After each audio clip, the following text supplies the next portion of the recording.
Election کب ہونے اس پر اختلاف، حلقہ بندیوں پر اختلاف، قانون سازیوں پر اختلاف، ان کو اکٹھا کس چیز نے رکھا ہوا ہے؟ ان کو اکٹھا تو ایک شخصیت نے رکھا ہوا ہے، وہ ہمیں بھی پتا ہے، جو زمان پارک میں بیٹھی ہوئی ہے، اس کی وجہ سے یہ اکٹھے ہوئے ہیں. پوری قوم کو پتا ہے کہ یہ کس وجہ سے یہ لوگ اکٹھے ہوئے ہیں. دوسری بات یہ ہے ٹو بی آنیسٹ، یہ جس قسم کی قانون سازی ہوئی ہے کاشف صاحب، رتی برابر مجھے اس پہ کوئی حیرت نہیں ہوئی.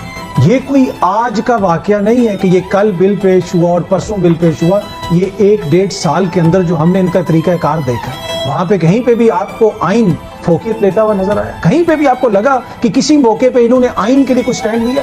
الیکشنز کا جب معاملہ تھا، ابھی کنڈی صاحب فرما رہے تھے، ہمارے بڑے بھائی ہیں بلاول صاحب نے جو سپریم کورٹ کے حوالے سے قراردادیں پیش کی کہ پارلیمنٹ تو اجازت ہی نہیں دے گی، الیکشنز تو آپ کروائی ہی نہیں سکتے 2 صوبوں کے اندر. کیا 2023 میں یہ وہ جمہوریت کا ماڈل ہے کہ جہاں پہ جن لوگوں نے روٹی کپڑا مکان دینا تھا انہوں نے آپ کے مکانوں کو غیر محفوظ کر دیا کہ جب مرضی ہوگی ہم گھس جائیں گے اندر؟ کیا یہ وہ چیزیں ہیں جو ہم حاصل کرنا چاہتے؟ کیا یہ پیغام